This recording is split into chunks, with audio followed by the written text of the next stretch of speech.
favors. You pack now and later, that's exceptionally far. Let's be clear.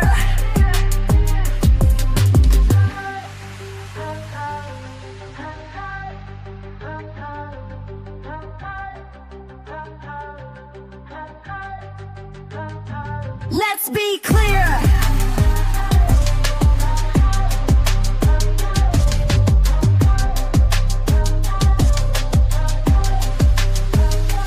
Free to cut the streets, start the fun, it's gotta clap. Get 3 and day, seen time, sick me down. And got my souls up above all the she talk. Shame. Let's be clear.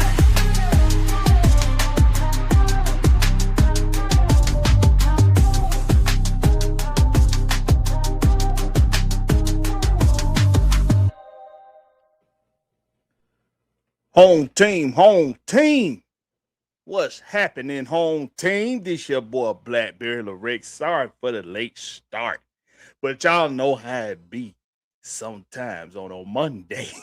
You know what it can be like on a Monday. You grown like I'm grown. You an adult like I'm an adult. You got responsibilities like I got responsibilities. And yes, I do consider you all to be a part of my responsibility. But you wasn't in the forefront today, bastards. But I'm here now. And that's all that matters. The Atlanta Falcons, man, oh man. The Atlanta Falcons fan base are still looking for moves to be made. With everything that's been done already, it's kind of surprising to your boy to see a lot of my fellow Atlanta Falcons fans still looking for more. And I get it. Once they get your heart rate going, get your blood rushing, you want more. You're feeling it, the aggressiveness from the front office, from Ian Cunningham. You're feeling it. You're feeling the anticipation of, is it going to be Michael Penix Jr.? Is it going to be Tua Tagovailoa? I get it. You feeling like you want more. But I'm here to tell you today on Let's Be Clear, we gonna be clear about exactly what you've already got from the Falcons and what's possibly to come. And I'm gonna talk about it, and maybe I have a special guest or two, but we don't know. I don't know. Maybe not. I don't know. But we about to find out. Wanna hear? Shout out to Jada Kiss. That's my boy. I like me some Jada Kidd, boy. Here you go. Hey. Say. Let's be clear. Shoo! I had to die or die when you drive will make you need it. No, don't get out the life. The shed ain't on your wood. For toast sticks up your farms like that eat on my void. Better more terror. Bit clear till you back for. You been eating off them thoughts. I've been living off what you saw. When the court favors, you pack now and laters. That's exceptionally fraught. Let's be clear.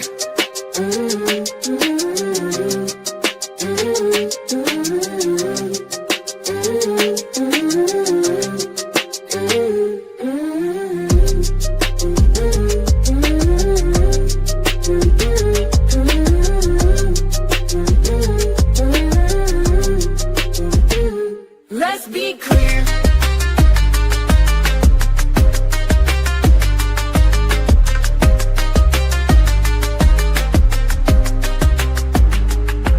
If you make it taste funny, you laugh into the bay. If you corny at the mouth, put some used to that's now home team.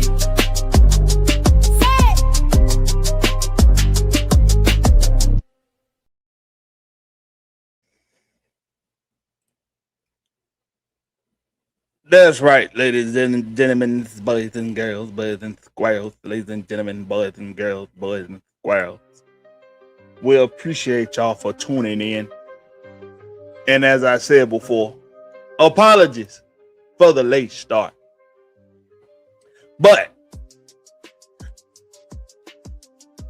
we here. And on this edition of Let's Be Clear, we're going to be clear about a few things. All right. First, we're going to be clear about my guy right here on the screen, Drake London.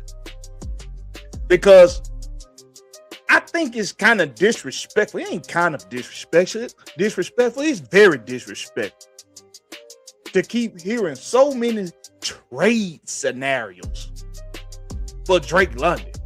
To hear so many people trying to take Drake London over other players I'm not going to mention just yet. But I think it's disrespectful. I think it's disrespectful to my guy, Drake, the target lock London. I think it's disrespectful to him, and we're going to be clear about why that is today. The other thing we're going to be clear about is what's to come for this team under Kevin Stefanski. I agree with a lot of the fan base. Kevin Stefanski was hired because he shows consistency in a specific game plan and identity. And he shows a level of professionalism and a certain style of tact and a certain style of structure that was sought out by our president of football, Matt Ryan. In the beginning, he told us in the beginning, we going to run the ball and we going to set the pass up through the run. That's what he told us. Let me get this off screen. Let me get this up better. I'm here. So y'all, hold on. That was the wrong one. That was the wrong button. My bad. I'm here. Here I am. All right.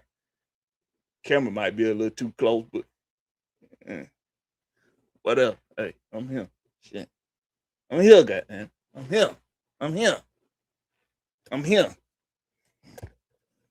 All these stuff is positioned wrong. But Kevin Stefanski was hired for a very specific reason. Now, these are the things that I look at as a positive. And then I'm gonna give you my pros, I'm gonna give you my cons. I don't think I've ever done that. I've been very critical of the Kevin Stefanski hire because I'm supposed to be. I'm not gonna take anything for face value. But I've also told, sporadically, I've told things that I think are positive about the Kevin Stefanski hire. Well, pros, consistency in the run game. Don't skip a beat when offensive linemen go down. The consistency, the tact thereof of approaching the running game, sticking to a game plan, being able to adapt in consecutive seasons. He's shown that. That's what Matt Ryan was looking for when he was looking for these hires. That's what he was looking for. All right. But the cons, he coming from Cleveland. I hope that, and this ain't going to be like a whole lot of football pedigree here. But I just hope that damn sorriness that goes around in Cleveland ain't rubbed off on the man. Now, Bill Belichick dodged it. He dodged it. Won him some championships. But hey, the Kevin Stefanski hire could be a good hire after all, looking at what the Falcons are attempting to do. And then I look at certain, I'm looking at the actions in this offseason from this organization. The trips to Georgia Tech, the trips to Georgia. Damn, I can't. Hold on. I can't talk straight back. I can't. Let me wet my whistle.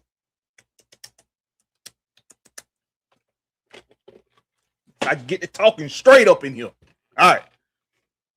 So the trips to Georgia Tech, the trips to Georgia, all right, we're dedicated now to recognizing that a lot of the talent in the league come from out the state of Georgia, or come from the University of Georgia, or somewhere in the vicinity of. And it's a very smart thing to do for this organization to say, hey, we got a lot of raw, natural talent for the game in our backyard. We got a university in the same region as us that is notorious for pushing out some of the best next level talent in this league. Why would we not be getting our relationship strong with these schools, with Georgia Tech? Hell, go down to Albany. Let's go to some of these HBCUs. Go to Savannah State. Go to Valdosta. Check out what Georgia State doing over there. Georgia State is becoming sneaky competitive as a school. They coming sneaky competitive a little bit. It don't hurt to strengthen your relationship as a franchise with the schools right here in your backyard in Georgia, because a lot of the talent in the league is coming from right here in this great state of Georgia. It's very smart. So when I look at that, Georgia, known for grittiness, known for toughness, known for putting out country strong motherfuckers. That's what they known for doing. Why not get that relationship strong? And you got a coach like Kevin Stefanski, whose belief in approaching a style of offense is that of nasty grit work. We're going to be gap discipline in the run game. We're going to use the zone running scheme. We're going to do it all. That's a traditional running game. Running both gap discipline and the zone running scheme. Now, some dumbasses out here would make you believe that the zone running scheme didn't come about until the West Coast system. That's because them dumbasses didn't play football before. They didn't play real competitive football. That's because of that. They don't know no damn better. But that's a traditional running game. Zone blocking scheme with some gap discipline in there. Or gap discipline running scheme with some zone running scheme in there. It's all in there. The ideal is that when you do run play action, teams cannot have their ears pinned behind their head. They got to be on their piece of cues on the edge. They got to be on their piece of cues at the second level. That's the idea. And it's a more efficient running scheme because it's not as easy to figure out how you're going to run, where you're going to run. It's not as easy to figure out. Okay?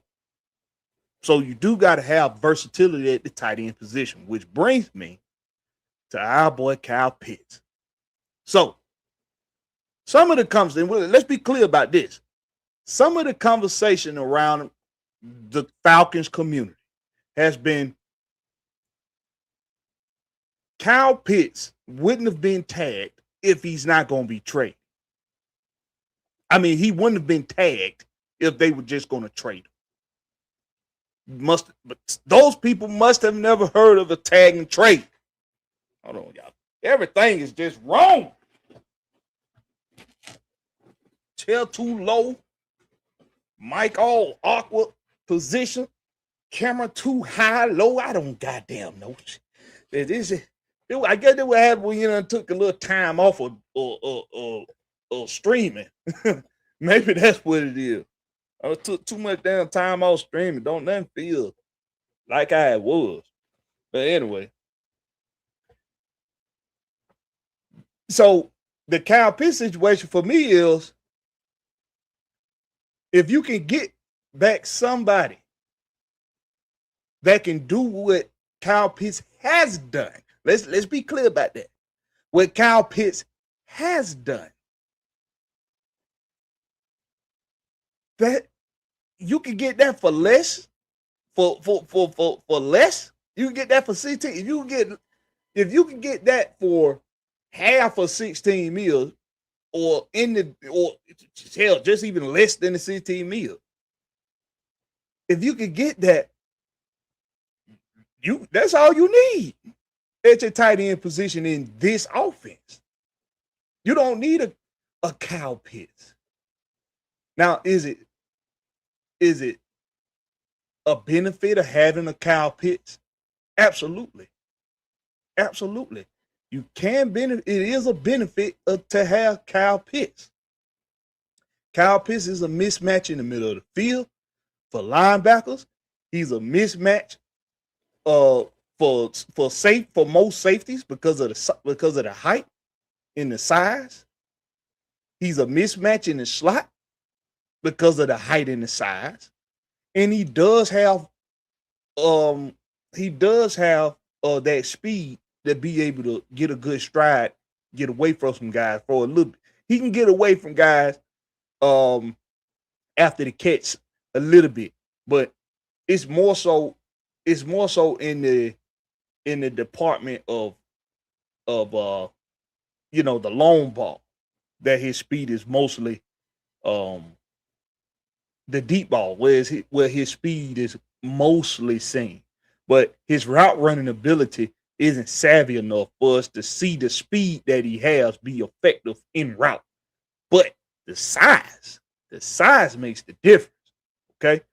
So you got that long stride speed, you got 6'6", you got 260 pounds, and he's a damn good athlete. I think in this offense with Tommy Rees play calling and Kevin Stefanski offense, we'll see Kyle Pitts use more of a 50-50 ball guy in the red zone, way more than we did with past regimes.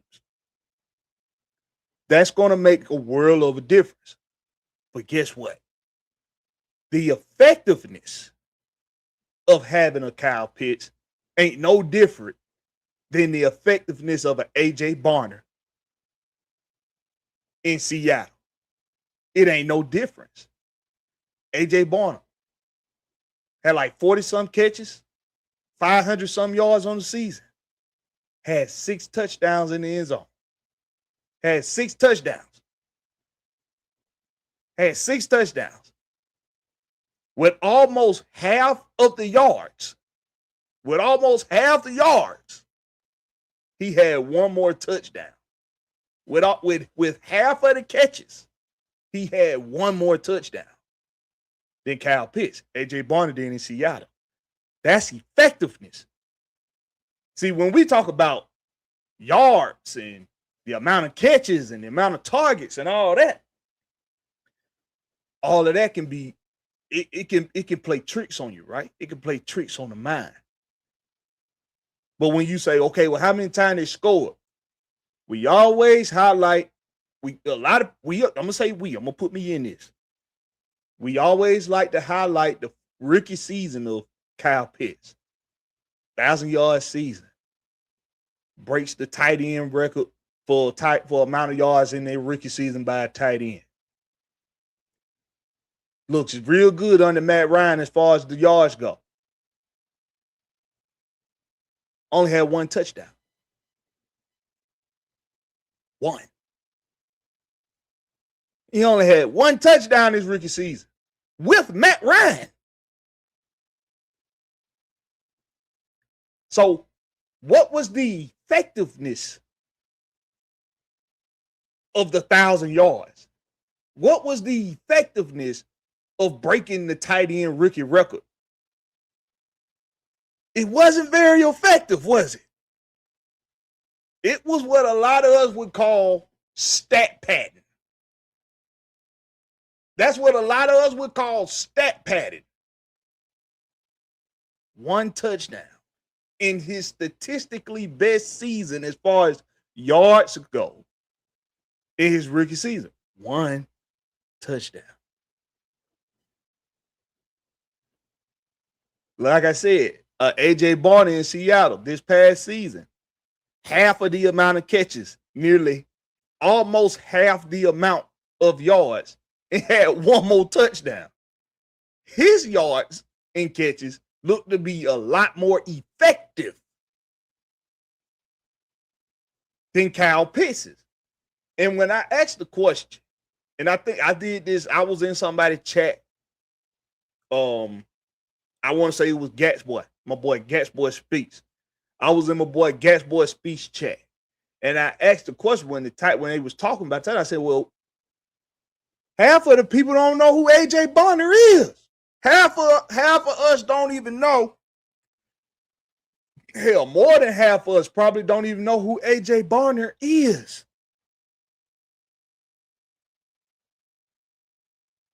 But look at the effectiveness of his gameplay. 6 TDs.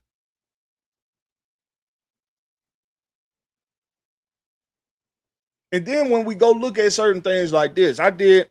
If you go back in my library, you'll see some weeks back. I want to say this was an episode, or let's be clear, maybe. I did a breakdown of what Matt Ryan was looking for in Kevin Stefanski. And I did it based off of what a general hirer looks for in a hiree. Okay? At the head coach position. I broke it down by using two different examples, two people that are very different. I broke it down using come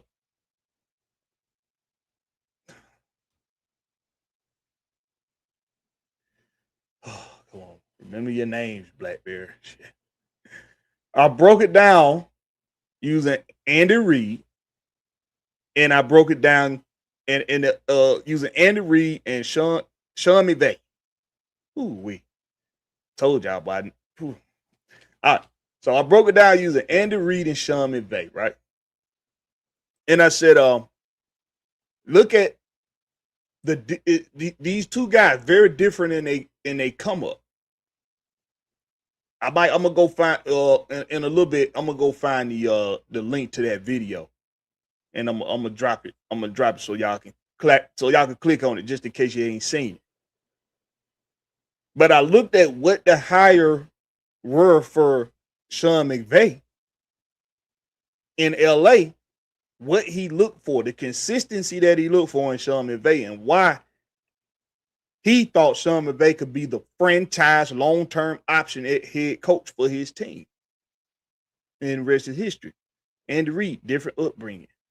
But of course, we already know he was an established head coach before he got to Kansas City. But the consistency was year after year after year, they figured out how to readjust. In Philadelphia under Andy Reid, they figured out how to readjust, how to make the changes, adapt to the years as they went by, adapt to the competition, remain not only competitive, but remain one of the top teams in the league for consecutive seasons, year after year after year after year. Right? Philadelphia says, hey, this is seeming like is good for as far as it gets us, but then it's not good enough. It's not quite good enough with Andy. Andy goes on to Kansas City, and the rest is history. He takes that winning culture over to Kansas City. They go on to win championships. The Philadelphia Eagles continue to operate the structure and style of a winning culture, and they go on to win championships. Their first championships in the 2000s. So it all just depends on what the hire looking for. Now, when I look at what Matt Ryan was looking for, he was looking for the consistency that I'm talking about in a coach that determines whether or not you think that guy can be the franchise option for your team. See, you can't when you don't have head coaching experience like Sean McVay had, you have to find the consistency in their coaching with the positions that they held before you hired them to be a head coach. He always showed consistency in quarterback play. Two very different quarterbacks with Robert Griffin III and our homeboy, Kirk Cousins. Two totally different quarterbacks, but the production didn't change. That was under Sean McVay. Then when he gets another opportunity, when he got the opportunity for consecutive seasons, had consistent quarterback play. The LA Rams wanted to be a throwing football team. They wanted to throw the ball. They set the pass up through. They set the run up through the pass with Sean McVay. That's how they operate. So they needed a guy whose consistency in quarterback play wasn't going to change, i.e. Sean McVay. Sean McVay get a job, the rest is history, right? So when I look at what Matt Ryan expects for Kevin Stefanski to bring to the table, under Kevin Stefanski, on teams prior to the Falcons, on teams prior to, hold on, wait a minute. See, I probably need to go watch my own goddamn video again, because I really do think that it was also the consistency with Sean McVay also was that the tight end led the team in passing yards and catches in a Sean McVay offense before he got the job with LA. I mean, you didn't lose production in quarterback play, even though he had to change to two totally different quarterbacks. And the tight end was the biggest target in the offense. Consecutive seasons. I already did the video. Y'all can. I'm gonna try to find the link, or y'all can go look for it. But I did it already. I'm gonna drop the link in a minute, but the link for that video, and that's the consistency that assured the hirer that he's a good long-term franchise option. He didn't need a tight end per se to be the biggest target on the team. He didn't need that. But it showed that he's going to be consistent in his approach. Gonna have a top offense. Gonna have one of the top offenses every season. Every season. Now you got a Puka Nacua, and you done had a Cooper Kupp. But now you got a Puka Nacua, of course. And the tight end don't have to be the focal point. Tyler Higbee was a big focal point in a Sean McVay offense at a point of time. But you don't need him to be 1,000-yard, 800-yard guy, even a 700-yard guy. The effectiveness of the tight end is to use the tight end size advantage in the middle of the field and in the slot from time to time. Coming across the middle on quick slant, to use that big body to box out a defender. Pick up a short yardage catch, maybe turn it into more. Just pick up good gritty yards, short grit yards. Then you got other tight ends that are used for shallow drags. You do a shallow drag with a tight end. From out the slot, use that big body to box out, make a catch. The same. It don't change. But you don't need them to be a 800, 700,000 yard guy.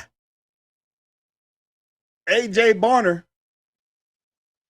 was probably, a lot of people say, equally as effective as Kyle Pitts was. He was equally as effective as Kyle Pitts and had half the yards, half the targets, and one more touchdown than Kyle Pitts in 2025. So to get back to my damn point, I'm sorry, I rambled for a minute, but to get back to the point, you doing a tag and trade for Kyle Pitts makes perfect fucking sense. Makes perfect sense. Not only can you get back draft capital, Not only can you get back draft capital,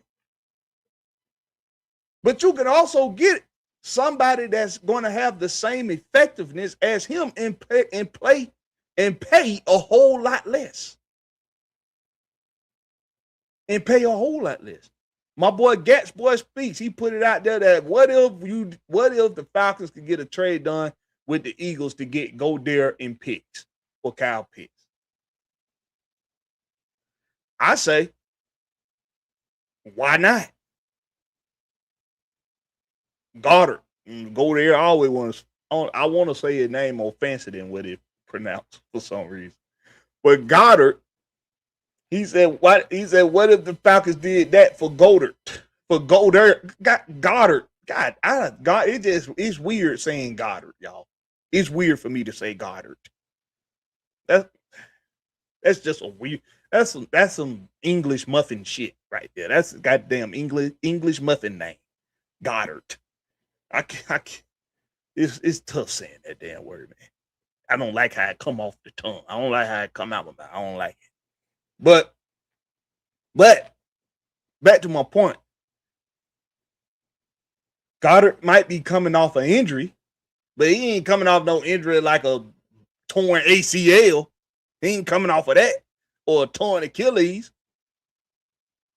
He can get in there and he can have that same effectiveness that an AJ Bonner had for the Seattle Seahawks. He can have that same effectiveness. You ain't gonna pay him nearly as much because what he did, a 1-year deal for like $7 million.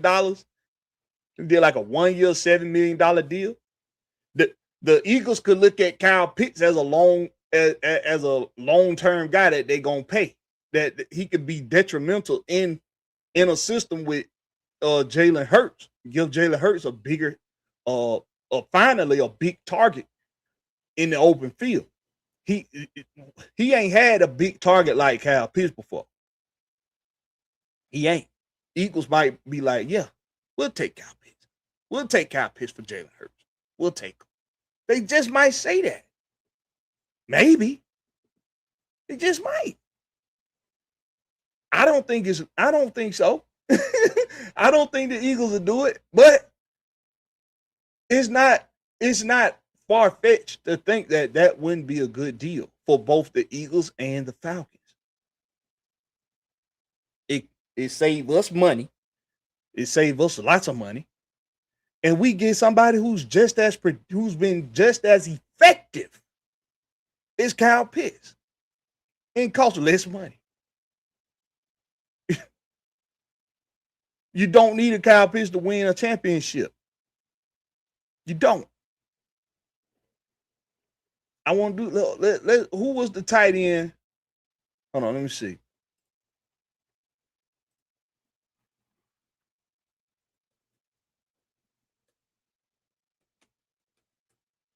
I'm gonna shout y'all out in a minute too.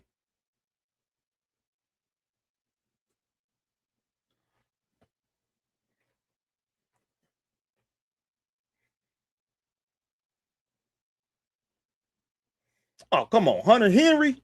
Yeah, Hunter Henry that's right. Hunter Henry was the Patriots starting tight end, and they had Jalen Hill behind him, CJ Dupree behind him. Let's look at Hunter Henry stats. These are the two starting tight ends that was in this year's big game. Or 2025-2026 season's big game. 60 receptions, 768 yards, 7 touchdowns. A significantly less amount of yards, a significantly less amount of receptions, and had 2 more touchdowns than Kyle Pitts. And they were in the Super Bowl.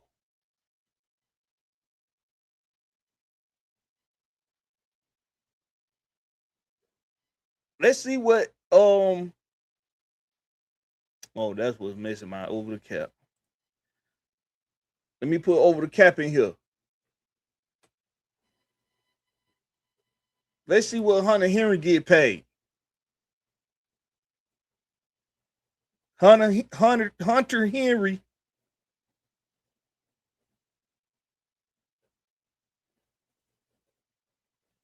Hunter Henry set to make 11 and 3/4. He expected to make 11.7 in the 2026 season. 11.7. And I think this is final year too. Yep. This Hunter Henry final year. This year one. I mean, this the final year for Hunter Henry in New England. Yep. He is not contracted through 2027. You can get a cheaper Hunter Henry on his final year of his contract if you want to get a trade done with New England and pay less than what you had to pay Kyle Pitts and get if not the same, more effective play from Hunter Henry. This shit not rocket science. This shit ain't rocket science, bro. Let me show y'all. Let me shout y'all out. Excuse me. Let me shout y'all out, man. Appreciate y'all for coming through, man. Let's show some love to the loyal compadres and compadres of the channel. We got King Treyway up in here. What's up with you, King Treyway? He say, what's good, Blakberry? What's happening, my boy? We got Mon D up in here. He say, what's happening, home team, with the red and black? What's happening, my guy? We got Bernard Cantrell in the house. What's up with you, my boy? He say, home team. And pump your motherfucking fist when you say that shit. He say, Blakberry and Big Will in the house. AFN family with the red and black. What's happening? My boy Big Will, he not with us right now. I don't know what's going on with my boy, but he ain't with us right now. I think he was trying to come up in here when I was late than a motherfucker. I think he was, but I don't know. I don't know where he at right now. We got Jonte. Oh yeah, up in the building. What's up with you, my boy? He say, what it do, Blakberry Lorex? What's happening, my boy? Maggie say him late. What's up, Maggie? What's happening, home girl? That's the first lady of AFN right there. Y'all make sure y'all show them gals some love tomorrow night on the Lady Birds of AFN. They usually come on around about 8 o'clock Eastern Standard PM time. Y'all make sure y'all checking them guys out, man. They know they shit. They highly entertaining over there, and they tend to have a special guest around from time to time. Y'all make sure y'all go check them guys out. She said, even when I'm estranged from the damn clique, I'm still being held accountable by Maggie T. But Maggie, she don't play, boy. She don't play. What's up with you, Michael? He say black with that. What's happening, my boy? Appreciate you for coming through. We got King. Oh, Michael. Hey, don't forget the new troll assignment for Big Will is Tyler Jill. I want Tyler Jill to have a damn good season. I want him to have a damn good season. I hope he rip it up in Arizona. I really do. But boy, would it be funny as hell if he be a ghost in Arizona and we can troll the fuck out of Will the whole season. I'm just saying it'll be fun. I'm just saying it'll be fun to troll the hell out of Will. I don't want to have to do it. I don't want to be able to do it. I want Tyler to have a breakout season, man. I want him to have a breakout season. I want him to go earn even more money, man. Because that $6 million a year over 2 years, that $6 million for 2 years, that 12 over 2 for me that he got over there, man. Come on, man. My boy Tyler, he worked way more than that, man. So I hope he go earn him in an extension over there in Arizona for 2027. They give him an extension. I hope he go earn an extension and get paid more money. But boy, would it be fun to troll the shit out of Big Will all season long. What's up with you, King Atlanta supporter? Appreciate you coming through. He say, what's up, man? What's up with you? We got Miss Pam. We got Aunt T in the building. What's up with your Aunt T? She say, hello, Blakberry, and everyone in the chat. Happy Monday, everyone. Y'all know how it is on a Monday, boy. Mondays can get you. Mondays can get you. You know how it is. They can get you. Who else we got up in here, man? We got T Terry in the building. What's up with you, T Terry? You say, what's happening, Blakberry? What's happening, my boy? Like Max say, y'all hit them likes. Y'all make it do what it do. And Michael say, Tyler, troll the mess out of. It'll be fun as hell to troll the mess out of Will with. Man, it'll be fun. I hope we not able to do that, but boy, would it be fun. Boy, would it be fun. What's up with your Nicholas Harvey? He say, oh, yeah, man. I like it. Shout out to Booker T, man. Appreciate you for coming through, Nicholas Harvey. He say, oh, man, with the home team. What's happening, my boy? All right. Now,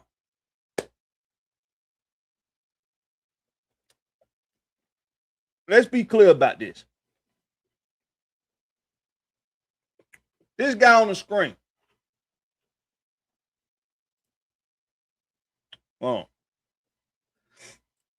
This guy on the screen, my boy, your boy, the high yellow wonder himself, Drake London.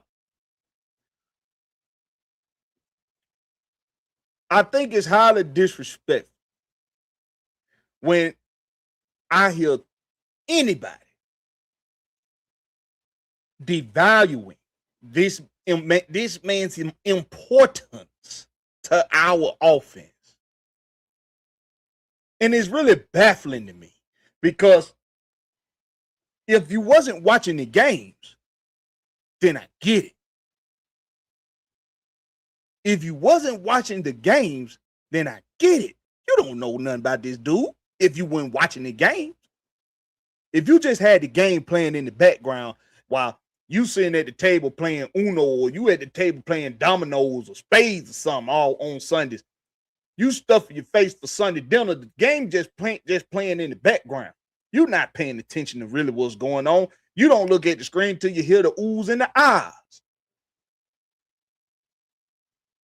Then you don't know the importance of this dude right here to this team.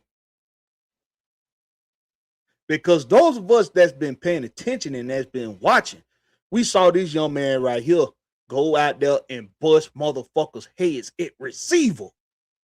He busting heads at receiver. This is somebody that's your number one receiver. And he prides himself on blocking somebody out they cleats. That's what you got. You want to know who gave that kind of effort? The last wide receiver one you had that gave the effort that Drake London gives every single week, Julio Jones. Julio was the last guy that gave that kind of effort. There's a turnover on the play. Julio tracking down the guy carrying the ball on the defense to punch it back out. From goal line to goal line, tracking down guys to punch the ball back out or to make a touchdown saving tackle 80 yards down the field. That's the kind of effort Drake London gives. He give you that kind of effort that I don't stop till I hear the whistle blow. That's how they tell offensive linemen and defensive linemen. That's how they tell linemen to operate and linebackers. That's how they tell us to operate. Don't stop till you hear the whistle blow. That's how they tell everybody on that field to operate. Some people wait till they hear the whistle blow twice. Some people wait till they hear a second whistle. That's Drake London. That's Drake London.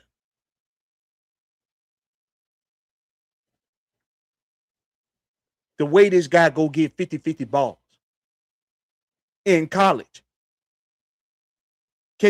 catch the most 50-50 balls out of any receiver in his class, and he didn't even play as many games as most of them. Drake London, the guy who on two separate occasions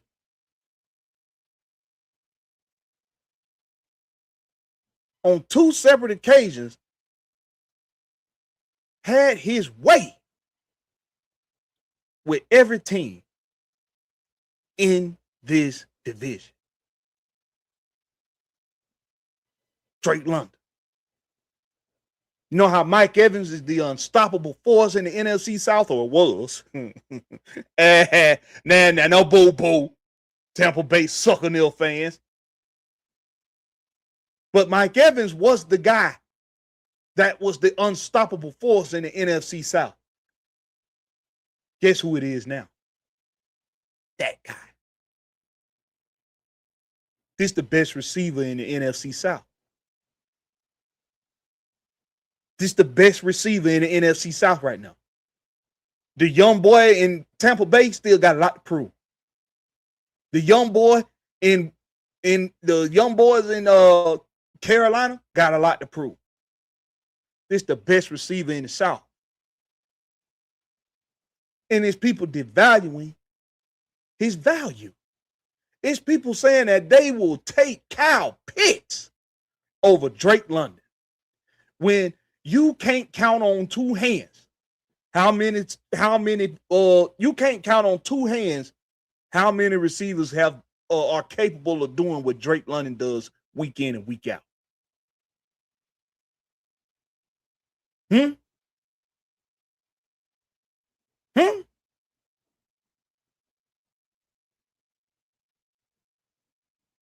How many receivers in this league can go get it over another defender, or can go get it in the middle of the field in traffic the way Drake London can? How many? It ain't a lot. It's not a lot. How many receivers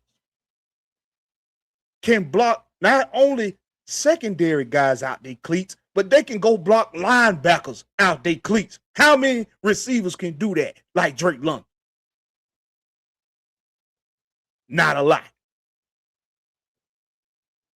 Very few.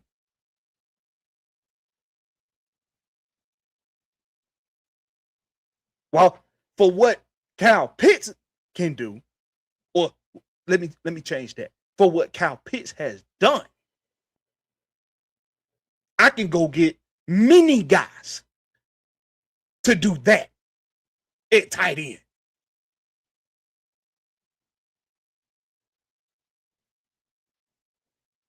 And this ain't a pinning Kyle Pitts between Drake London. This is for all of the people out there that seem to think that just because we come to the defense of Kyle Pitts, then that means that Kyle Pitts is the end-all be-all in an offense that we going to be running in this coming up season over Drake London. How and why?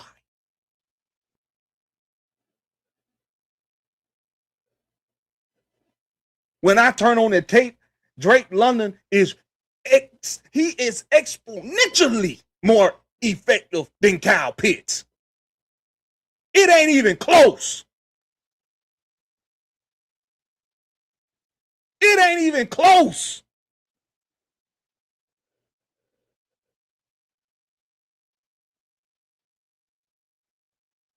Then you'll hear people make up stupid shit that don't even make sense. He got separation issues. How? How is his separation an issue? You can say he don't get a lot of separation, but tell me how it's been an issue.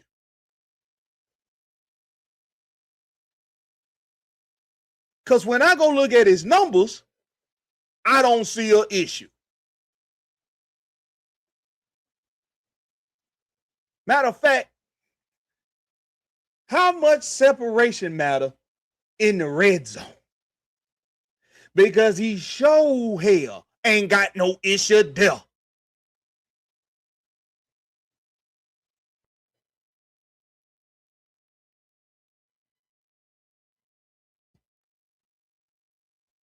So I just want to be clear about that today. And to be extra clear, let me do this. Because I want to make sure I'm clear.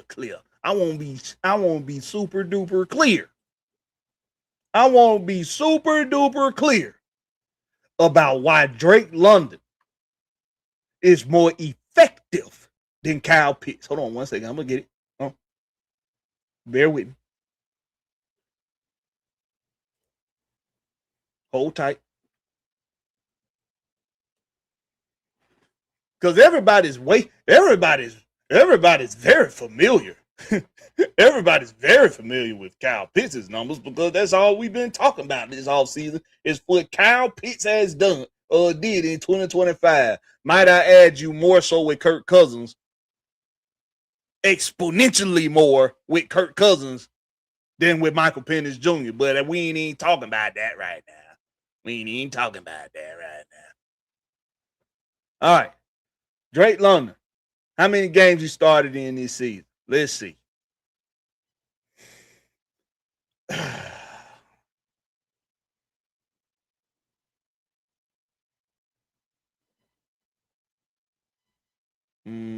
What a game's that? Oh.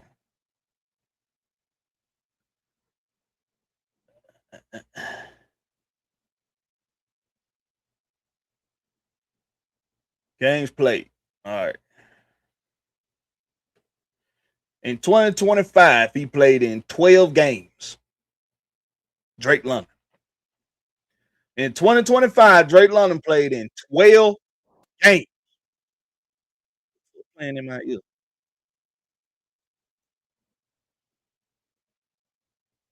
The hell? Some ad just started playing in my ear. But in 2025, he played in 12 games. He had 68 receptions. He was targeted 112 times. Had 919 yards. 7 touchdowns. 7. In 12 games, he had 919 yards with 7 tugs. 1 fumble, and that 1 fumble was lost. He had no fumbles in 24, no fumbles in 23. And of course, we know that rookie year, and it was a learning curve for him in 22 because he was always trying to. He was going until he heard the third whistle, and will fumble the damn ball. So he had 3 fumbles, lost 3 fumbles his rookie season, but he had no fumbles in 23, no fumbles in 24. He learned his lesson. 1 fumble in 25. We talk about somebody that learns their lessons and they get better every season. You want to know how I know he get better every season? Because in 2022, he played in 17 games, had 72 receptions at 866 yards. Didn't quite make it 1,000. Had 4 tugs. The next season, he got better. In 16 games, he had 69 receptions, 905 yards. 2 tugs. Well, y'all know what kind of season that was. That was the Ritter season. The 22 season was the Mariota and Ritter season, and the 23 season was the Ritter season. Man. Comes back in 24, 17 games played, 1,200 plus yard season, 9 tugs.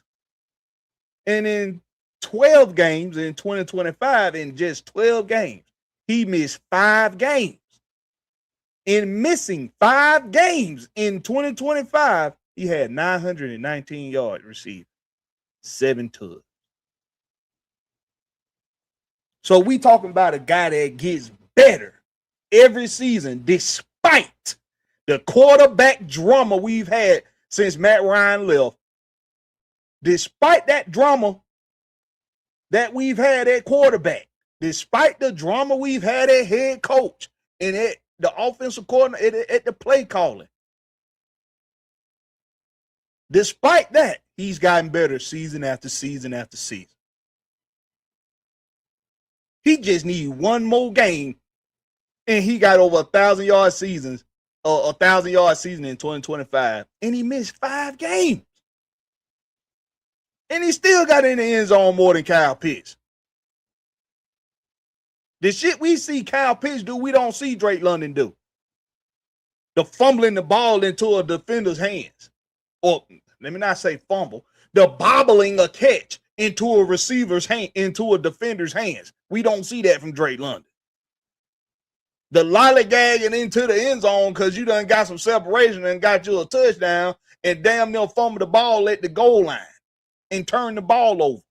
We don't see that from Drake London. We don't see giving up in your break and not running through your break in your route. We don't see that from Drake London.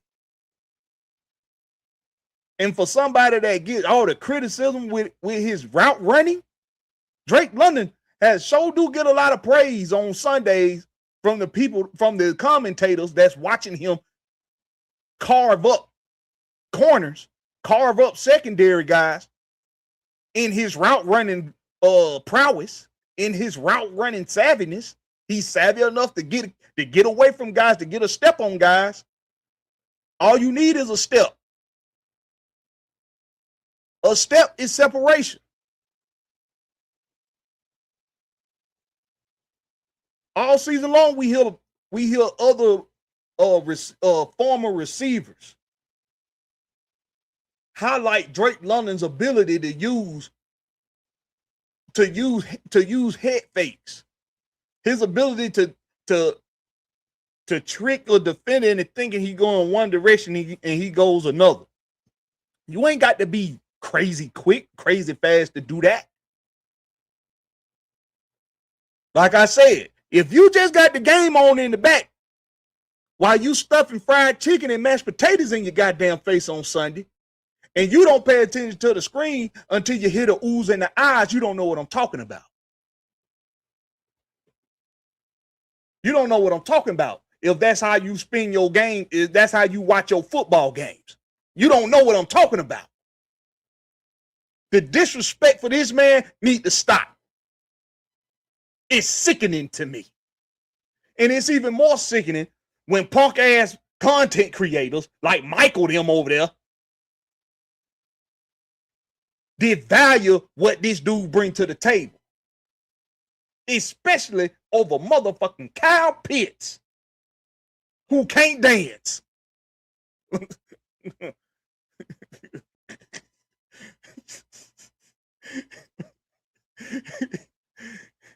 They ain't got nothing to do with his gameplay, but the motherfucker can't dance. The bullshit got to stop. Let me see what y'all talking about in the chat, man.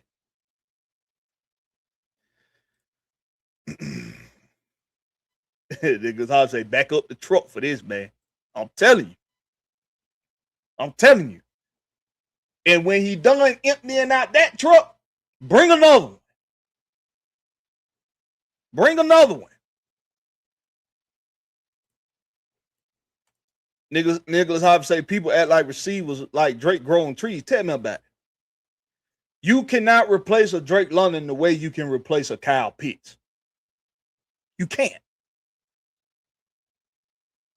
You can't. Somebody that's unselfish at your number one receiver takes pride in what he does without being a target on the field and gets better year after year. With all the turmoil, think about it. If Drake London, if we don't have the quarterback carousel that we've had since Drake London has been here, and if we don't have the incompetent play calling that we've had since Drake London has been here, if we don't have that, this dude, without a doubt, is a 1,200 to 1,500 yards a season guy. A double-digit touchdown a season guy, without question. Without question.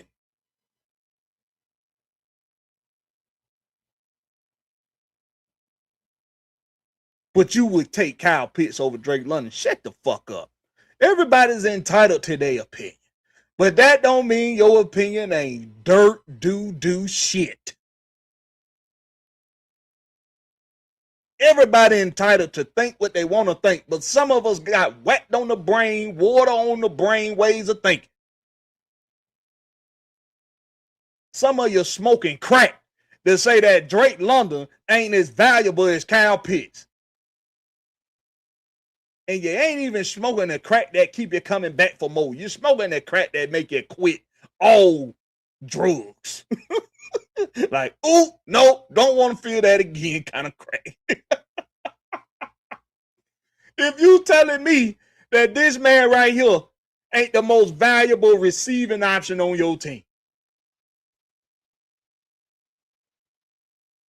And yes, I'm even talking about Bijan.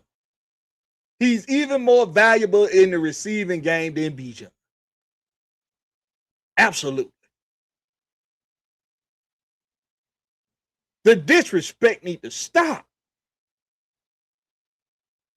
This dude right here is the best receiver in the NFC South now, without question. And yes, it did take for Mike Evans to lead. But the boy was going to take the crown anyway in this coming season. He was going to take it anyway. So let's be clear about that. This is Drake London, target lock. This is Drake. This is Drake, target lock, London. That's who he is. Drake, target locked, London. Say it with me, class. Drake, target locked, London. Put some respect on this motherfucker name, man. Highly disrespectful this shit being said. What's up with your 3 Duddy? He in the building, home team. What's happening, my boy?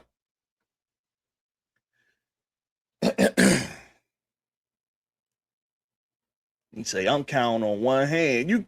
I'm telling you. It ain't a lot of guys can do what Drake London can do in this league. Come on. Godzilla, call him that. He eating up the space that's occupied by him. You put it up there, he taking it. When y'all seen Drake London lose a toss-up? When you seen him lose a toss-up? When you seen Drake? I want all y'all to think about that. When have you ever seen Drake London lose a toss-up? When you ever seen Drake London lose a 50-50 ball? I'll wait. Psych. No, I won't. Because I'll be waiting forever. He say Drake is a bully, so he ain't ducking smoke. What's up with your South side? He say, pay that man his money. I mean, come on. You will be fools not to. Guys like Drake London get out the door, they come back and they make you pay for it. Because they give you the business when they see you again. And they giving everybody else the business along the way, but they giving you a little extra seasoning. They putting a little extra seasoning on that ass whooping when they see you, though. Ask Dion what he did to the Falcons when he seen the Falcons, when he seen Andre Rison for the first time in a San Francisco uniform. Ask him what he did to Andre Rison when he saw the Falcons for the first time outside of a Falcon uniform. Guys like Drake London come back and give you the business. You be wise to make sure you pay the man. And then you'll have another dumbass content creator like Michael say, who you gonna trade? Who you gonna not pay first? Who you gonna cut or trade first? You Drake London or Bijan Robinson? That's some dumbass shit. Like they both can't get paid. But see, this is what I mean. What happens when us as fans pay so much attention to the money side of things. So we start asking dumbass questions like that. Like both Drake and Bijan can't get paid when it's time for them to get paid. Now, I'm going to say something. This boy Jackson Smith and Jigba finna get $42 million a season. Drake ain't going to get that. He not going to get that. I would be very surprised. I would be very surprised if Drake got more than 30, 35 a season. I think they would offer him 35 just because the cap is going to go up. And you will be able to pay him as long as you make the contract correct. You make it incentive based a little bit. Make it top hit, make most of it top heavy. You will be able to afford it. But Jackson Smith and Jipper contract, oh my goodness. Good Lord.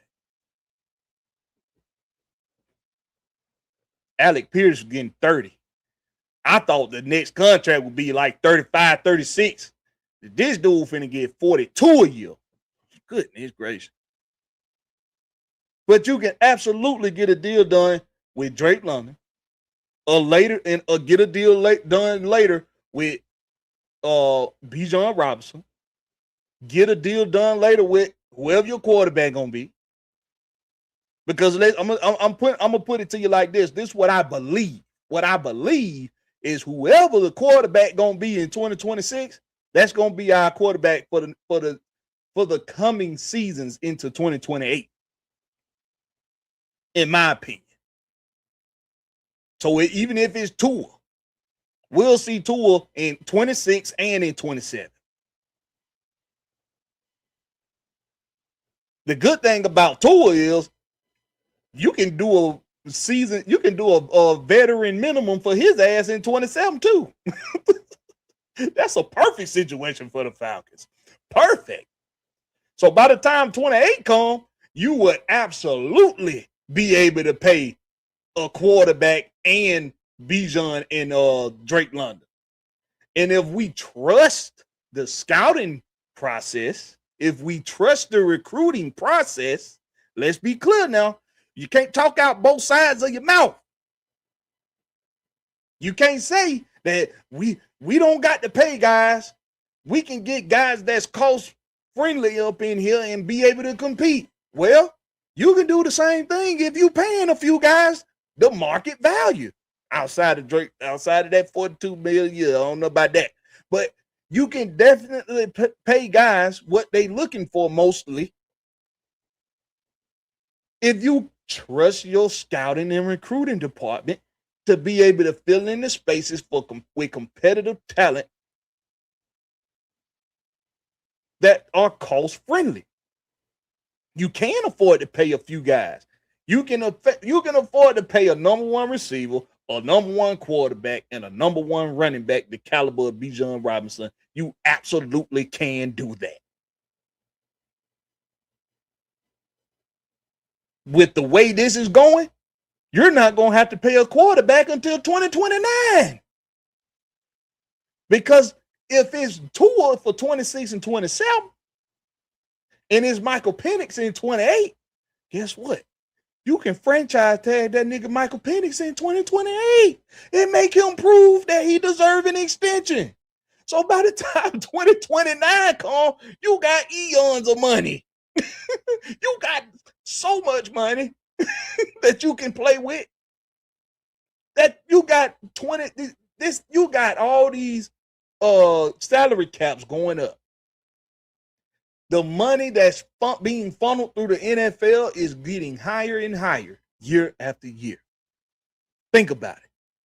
To put it in layman's terms, the more expensive the economy becomes, and people are still attending football games, people are still watching football games, people are still buying memorabilia, people are still supporting teams. Even with the economy being ridiculously high, the salary cap gonna continue to go up. As long as the consumers are continuing to fucking consume. So you will be able to pay motherfuckers what the market say they should get paid. This shit ain't rocket science.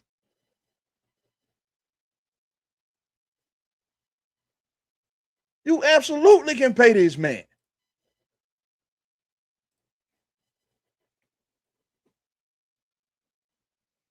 Three Daddy say I may have to eat crow on this. Oh yeah, Three Daddy was a little. I think Three Daddy was arguing at one point if Drake was even a true number one.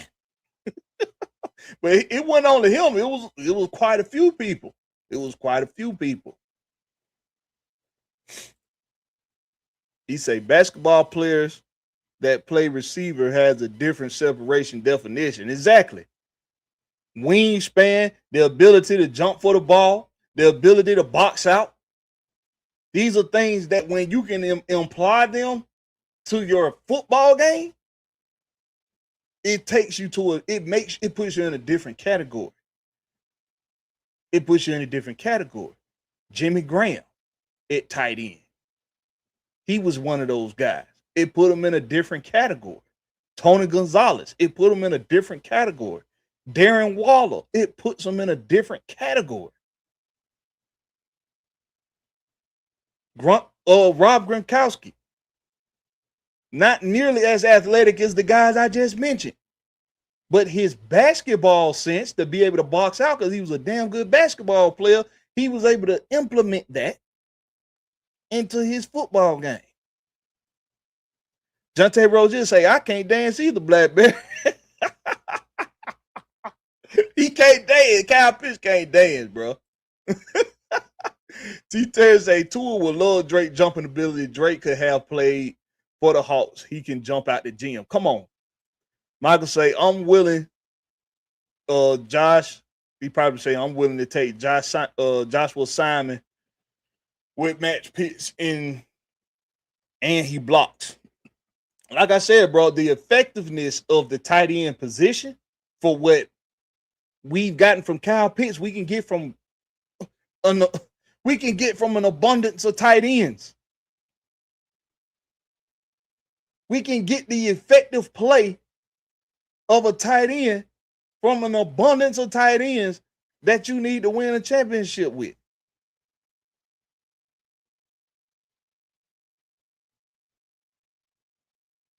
Come on.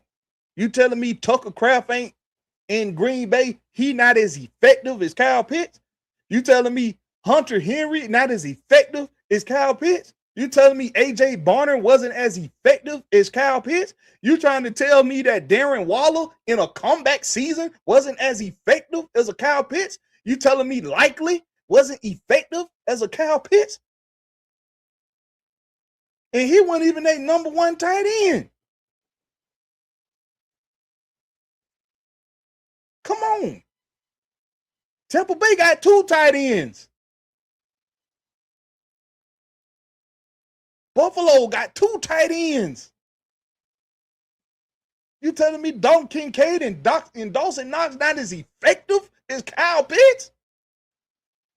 Come on. 6'7". Come on. You don't have to spend that amount of money for the effectiveness you need at the tight end position. If I can convince somebody that Kyle Pitts is a long-term option for you on your offense, he is going to be the addition to your offense that you need to put your offense in the next level that you're trying to reach. All we need is your tight end and some draft capital.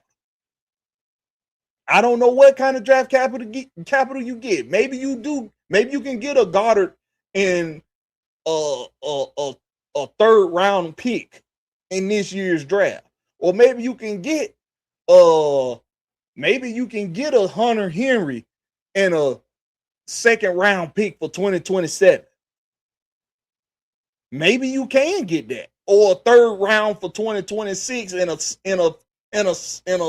fourth or a third for 2027. Maybe you can get that.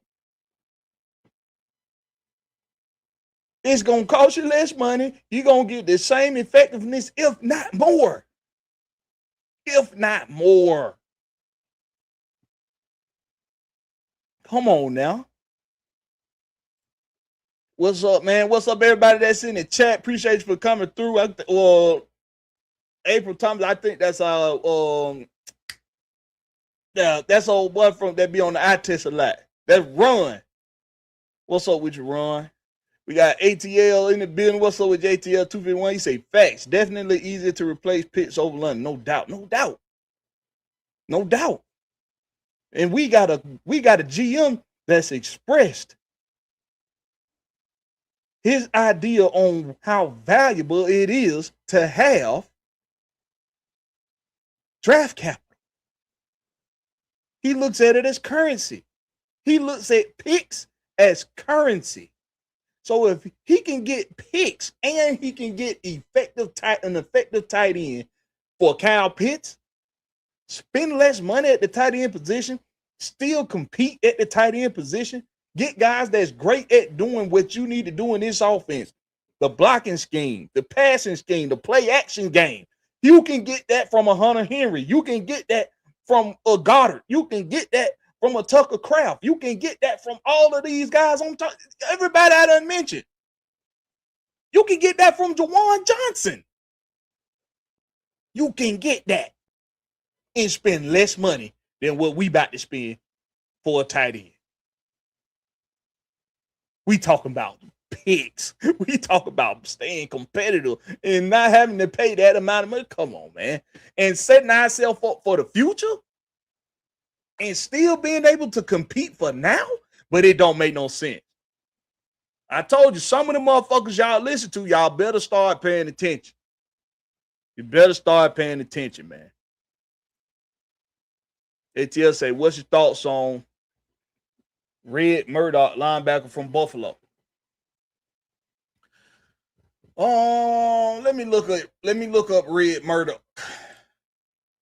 Let me look up old Red Murdoch.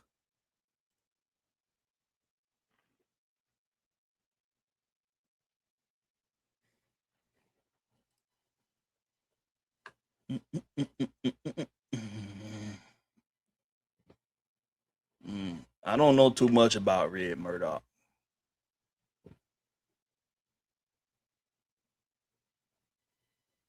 He got Red Murdoch got a nose for the ball. I tell you that. In 2025, he had 6 forced fumbles. In 2024, he had 7. In 2023, he had 4.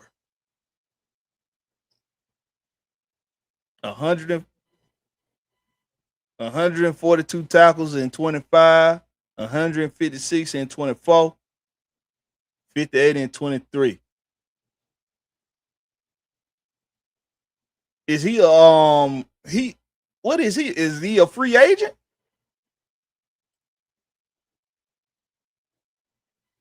Is he a free agent? ATL 251? I don't remember seeing Murdoch on the free agent list. Let me see. What's up with your Gats, boy? What's up with your Millie Mills?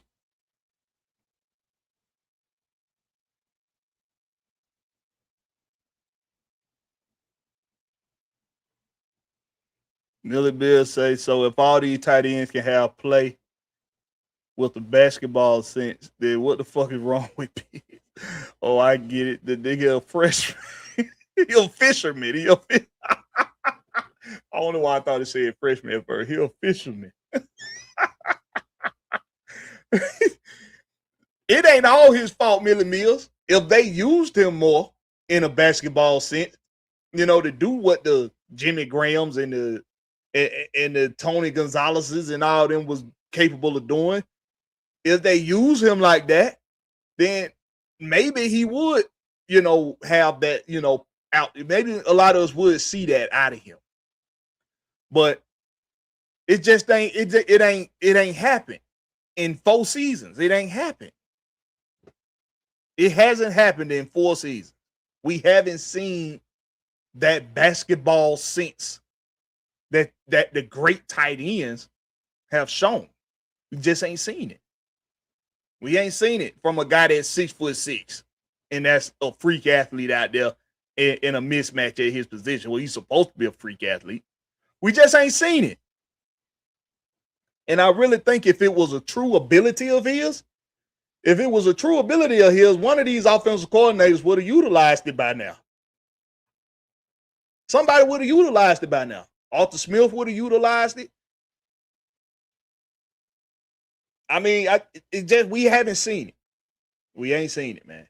So the people can try to argue that he got it in him all they want to. It's been 4 seasons and we ain't seen it. So you really can't make the argument. You really can't.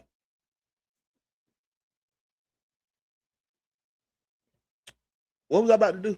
Oh, yeah, I was looking up Red Murdoch.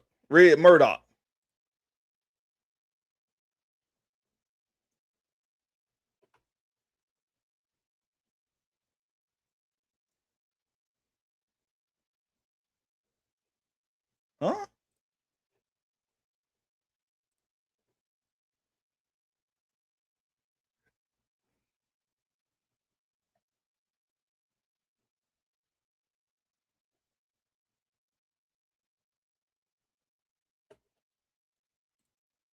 Oh, Buffalo Bulls.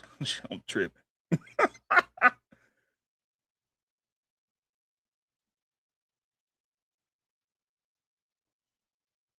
I don't know if he'll be a late third. I don't know if he'll be a late third until 251. With these numbers, that boy might go in the first round. First or second. Either first or second. He could go up in the draft if he ain't already. Let me see what he projected to go. Let me put his name in here.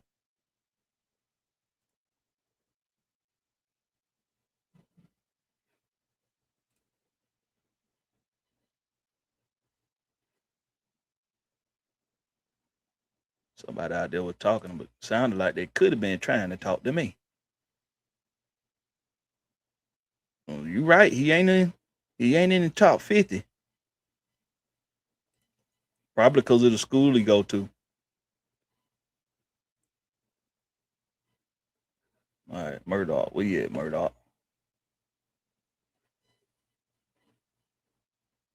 Boy got a nose for the ball.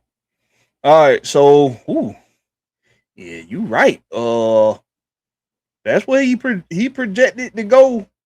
He might not even make the third round.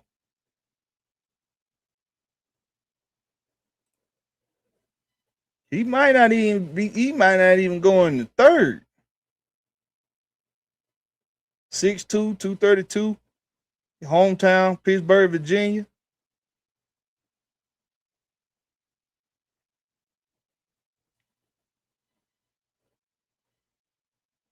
Production score 66. Athleticism score 67. This is a next gen breakdown from the combine. Total 67. And when I look at his numbers, man, the boy got a nose for the ball. I would tell him to cut all this fucking hair off his head, looking like fucking Milli Vanilli. Take all that, cut that shit out your head, boy.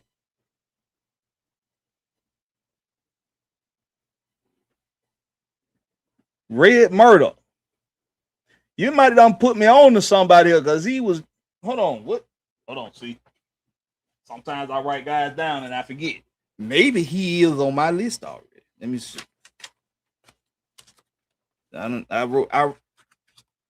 If he ain't on my list, then you done put me on to him. You done put me on to him if he ain't on my list, ATL 251. Let's see. And y'all, what y'all think about these guys' pro days they done had? What you think about the kicker? Jafir something. The boy, what do you say he out of USTA or something like that? The kicker from out there, that dude ran like a 4.5 and kicked a 70-yard field goal on his pro day. What y'all think about how these pro days done went? Murdoch is not on my list. I got a long. The linebacker list. It's not that long for me, but I do got a lot of guys I like. Got about 12 guys. Well, I guess that is a lot, but he ain't on the list. Hey, ATL 251, I appreciate you for putting me on to him. So, as I track him throughout his career, I make sure I always credit you for putting me on to him. I'll make sure to do that. Oh, let me get this off screen. I forgot I had this. Why y'all didn't tell me I still had this up there? My bad. Y'all can't see my pretty smile. Y'all can't see my handsome smile. Let me see, man. This red. Okay, so let's highlight them.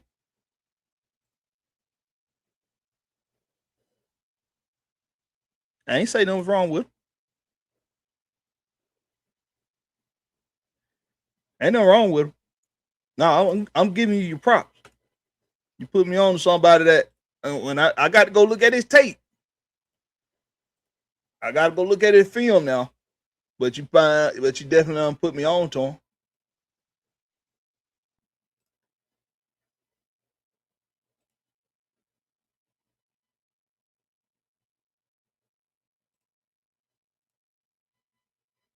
All right, Red Murdoch. Let's take a look at him.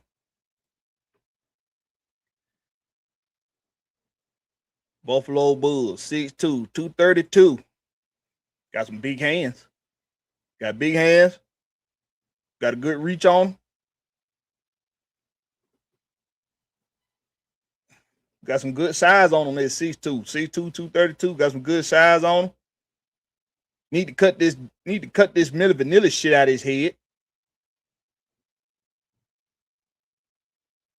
Need to cut that out of his head. Probably need to do somebody need to help him learn how to groom himself. That mustache is too thin. That mustache too thin for all this damn hair on his head, on your head, boy. Come on now. All these jokers started growing their hair out somewhere around 2004. All of them started growing out their hair.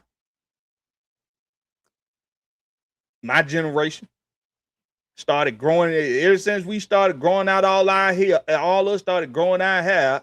Every generation behind us thought it was cool to look like this. Cut that shit out your head, boy. Let me see. All right. These are the numbers, y'all. These is the short draft. This is the short draft of his numbers. 2025, 142 total tackles. 53 of them was solo. That's solid. 89 assisted. 5 sacks, 6 forced fumbles. Had 2 fumbles and recovered 2 fumbles. In 24, 156 total tackles, 73 solo. He had a better tackling season in 24. Had 2 sacks, 7 forced fumbles. And he got an interception. 4 touchdowns in 24. Might have a little sneaky athleticism to him. 2023, 58 tackles, 35 of them was solo, 23 assists. It's not so much about this number being big. It's more so about the percentage here. It's more so about the percentage of solo tackles and assisted tackles to that total tackle. And that's a good number. That's a good percentage there. 35 out of the 58 was solo. 2 sacks, 4 forced fumbles. So this dude is on as far as on paper, without looking at his film, might be a good guy to go get. Just might be a good guy to go get. And what we gonna do is we gonna make sure we always credit my boy ATL 251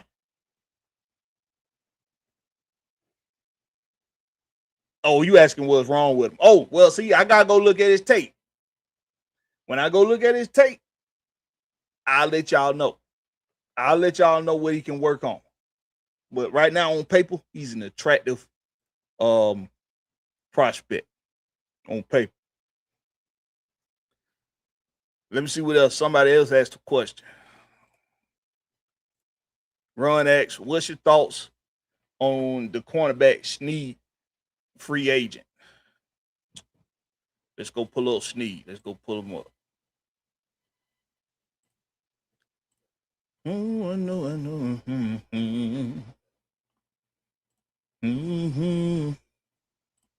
Let's pull up Snead. See, my Zoom wasn't working on my screen the last time I shared a screen with y'all. I don't know what was going on. I don't know what was going on, but now it worked. All right.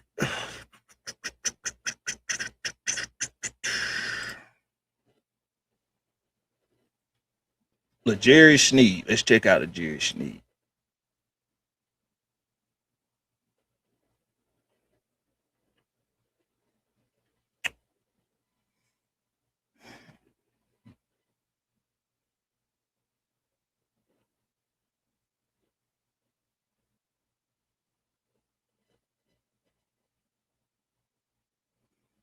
Oh, I remember Snead now. I remember him now. Oh, my bad.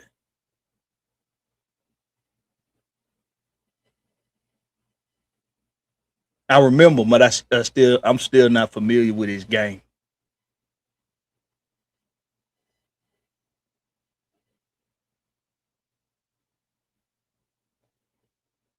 Oh, nah. I'm good on Snead. I'm good on Snead. I don't want no more I don't want no more injury question marks. No more injury question mark guys.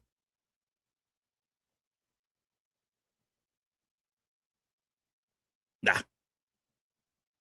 Titans released him after 2 injury-filled years. No more. I don't want no more injury question mark guys. At this point, we got to trust the scouting and the recruiting process, and then we got to trust the development process too with some of these young guys. Kobe Bryant can be a solid option for you at the number 2 corner, in my opinion. Thing is, he gonna get picked on a lot. The number 2 corner on this team is gonna get picked on a lot. Because we got too many guys that got noses for the ball in the secondary unit. Jesse Bates, Xavier Watson, Billy Bowman Jr. when he come back. And that boy we just got out of Philadelphia. I don't know why his name is escaping me, but Sidney Brown. We got too many guys got a nose for that ball now. Too many guys. Too many. Yeah, I like Colton Hood from Tennessee. I really like Colton Hood. Let's see what he projected to go. I should have just kept the damn tab open. Let's see what Colton Hood projected to go.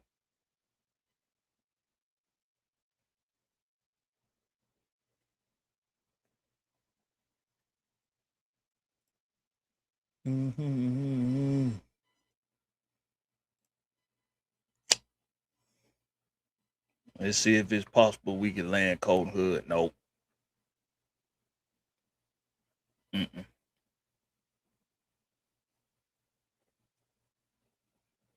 Nah, Colton will probably go first round.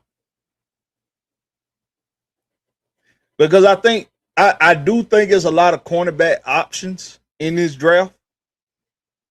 The thing is with me, the way it worked out, if offensive linemen are going to move up the way I think they are, because I think somewhere around I'm thinking somewhere around between 6 and 8 offensive linemen are going to get picked in this year, in this first round. I'm looking at somewhere around 6 to 8 offensive line. That number could go up. If that's the case, some of these corners are going to go a lot sooner too. And the reason being for that is because teams are going to start thinking that they might lose out on getting one of their guys. They might lose out on getting a Colton Hood if they try to wait to get them in the second round. So,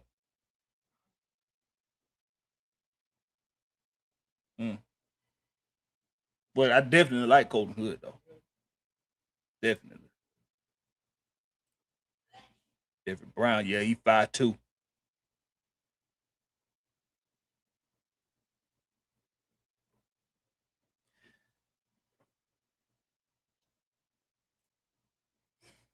But hey,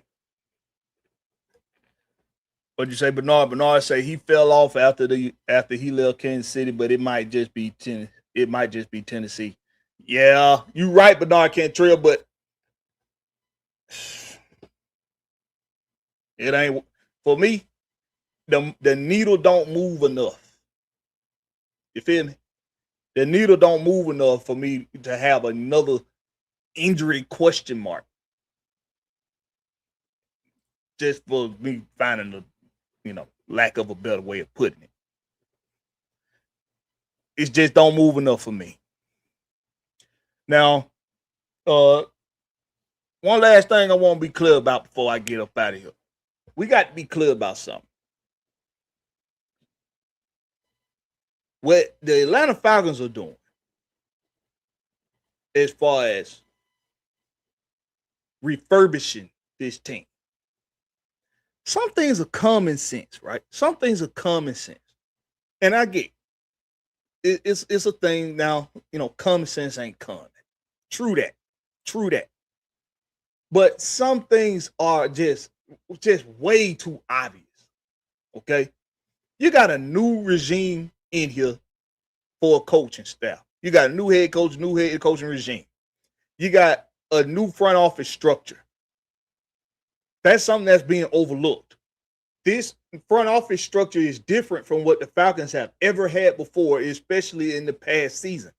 You now have a president of football who is a former player, Matt Ryan, who is the overseer of the general manager and the head coach, who hired the head coach and the general manager.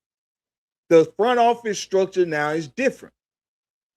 And because of that, things are going to be different. Because not only do you have a new structure in your front office, but now you got a whole new head coach in here. Okay? Whole new general manager in here. Of course, there's going to be changes to your personnel. Of course. Duh. Did we not just see what happened when the last guy came in here thinking that all he had to do was move a couple pieces around on the checkerboard?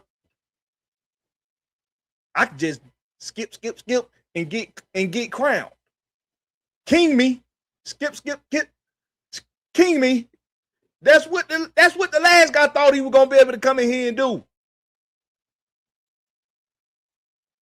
That's what Raheem Morris, dumbass, thought he was gonna be able to come in here and do. Skip, king me. It ain't that simple.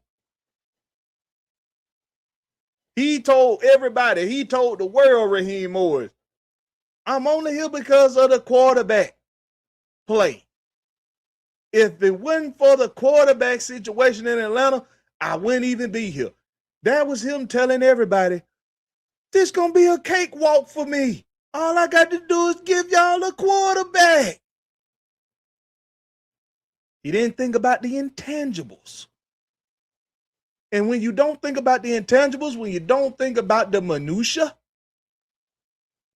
when you don't think about that, you setting yourself up for failure. You're setting yourself up for failure. You got to think about the details. You got to think about the subtle nuances. You got to think about those things. And you got to prepare for those things better than what Raheem did. But especially now that you're bringing in a whole new regime, whole new front office structure, you got different, excuse me, you got different people sitting in positions of power than you had from the season before. You're absolutely refurbishing, rebuilding this team. I tell you what, you go over to Edgewood. Go to Edgewood, right? Pick out whatever old ass building over there that's looking like it's been unoccupied and abandoned for how many damn years? Who knows? Pick out either one of them. If you tear that building down, but the foundation is still good, you ain't got to crack no ground. You just tearing down the building. Don't you got to rebuild the building?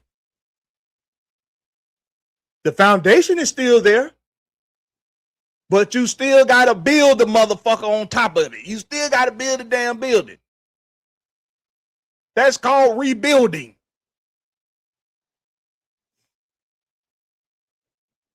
The foundation here. Bijan Robinson, Drake London, stout offensive line. Stout offensive line. Your foundation is here. But we are absolutely knocking down some walls. We are absolutely knocking down some infrastructure. We are absolutely rebuilding. Duh. You got a whole new damn coaching regime in here. Whole new front office.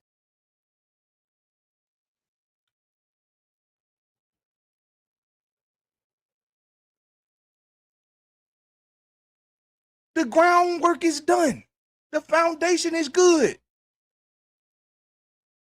The plumbing is ran off a septic tank. But guess what? It's been unoccupied for decades. Ain't nobody flushed no shit down them pipes in a long time. Get your septic pump in there. Pump that motherfucker up out of there. And you got... It's a septic tank.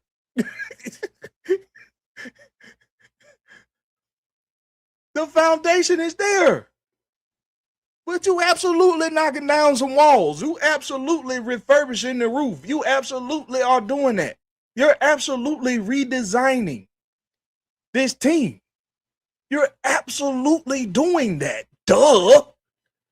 New coach, new offensive coordinator, new GM, new special teams coach, new play callers, new scheme, new identity.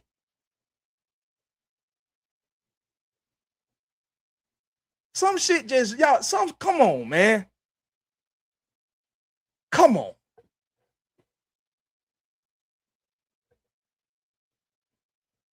Just dumbass shit.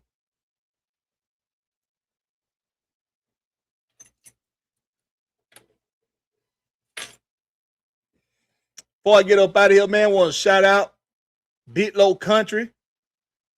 He had a similar topic to the rebuilding conversation the other night. That was a real good conversation I think he had with him and T Will, man. Real good conversation. I absolutely love the engagement in that show. Shout out the Atlanta Bird Gang. Shout out to Tidy. Shout out to Smitty. Shout out to the Water Boy. Shout out to Bird Cage. Shout out to my boy Wolf. Respectfully, y'all make sure y'all go hit up my boy Wolf respectfully. Get his subs back up, man. Me and him both rebuilding channels. We're rebuilding. We're both rebuilding channels. Go hit up my boy Wolf respectfully, man, and make sure y'all give him a sub if you haven't done so already. Who else, man? Man, it's so many. Hey, Atlanta Falcon Nation, like I said, Maggie T, the first lady of AFN. Y'all make sure y'all go check out the Lady Birds of AFN tomorrow night, 8 p.m. Eastern Standard Time. They're gonna come on a couple hours after we probably wrap up from doing Fan Speak tomorrow at 4 p.m. Eastern Standard Time. Remember to be here for Fan Speak if you want to come in. and talking shit, because on Fan Speak is where we drop the link every Tuesday, 4 p.m. Eastern Standard Time, for the fans to come on and they can talk. Y'all can give y'all opinion on what's the current events of the Falcons, what's the current events of the Hawks, the Braves, what's the current events in whatever boxing, MMA and UFC, what's the current events in track and field, what's the current events in whatever, man. We got March Madness going on right now. So whatever, if you want to talk college basketball, I don't care, man. Fan Speak is for whatever y'all want to talk about. Fan Speak is for whatever the fans want to speak on. If you don't have a platform where you create content and you just want to maybe try it out, you want to see how you look on screen, you want to see how you sound on screen, you want to see if you can put your sports prowess and knowledge to use for the people in the world to hear. And see, maybe one day it could probably be a possible source of income for you out here doing this content creation. Fan Speak is for that. That's why I dropped the link on Tuesdays on Fan Speak, so that fans can come in and talk their shit, man. It's for y'all. So y'all make sure y'all here tomorrow, 4 p.m. Eastern Standard Time for Fan Speak. I'm about to go. Well, I ate already. Damn, I ate already, and I won't eat again. Well, I ate a little bit before I started the damn show, and I'm ready to eat again. Damn, I need to call my wife before she get here. Pick me up a sandwich. A fat boy got to eat, y'all. A fat boy got to eat, y'all. I got to eat. But hey, man, y'all make sure y'all make it do what it do, and check us out tomorrow, 4 p.m. Eastern Standard Time. Y'all make sure y'all do the damn thing. Savannah Swag, appreciate you for coming through, my boy. Savannah Swag in the building. Appreciate you for coming through, man. If you didn't catch the show, go back, watch the rewind. We appreciate y'all for showing love, taking your time out today to spend a little time with your boy Blakberry. This has been, let's be clear, this has been the home team with Blakberry. That's Blakberry, no C, just a K. Catch me on the flip side. And shout out to Trey. And shout out to Jalen Johnson. And shout out to Quinn Snyder. And shout out to everybody over there taking care of business with them Hawks, man. They got a game tonight. What time they play tonight? They about to come on. 7:30. It's 7:30 Eastern Time. They at home. They sitting at the number 6 seed in the Eastern Conference, man. Shout out to my Hawks, man. I ain't gonna clap for you too much though. You still got some business to handle. I want to continue to see results, Hawks. I want to continue to see results. Keep going out there. They don't want 12 out of the last 13. Man, y'all make sure y'all supporting them Hawks, man. Hey, people going to the game. People been going to the games. But y'all make sure whenever y'all see Hawks content out there, whether it's from the Hawks or whether it's from a content creator, share it on your X, share it on your Instagram, your Facebook, whatever, man. Let's keep supporting these Hawks. Let's let them see that the city is behind them, the fan base is behind them, and hey, man, let's shock the world, Hawks. Let's shock the world, Jalen Johnson. Let's shock the world, Snyder. Let's shock the world. This been the home team with Blakberry. That's Blakberry, no C, just a K. Catch me on the flip side. And it's always and will remain. Shout out to Trey.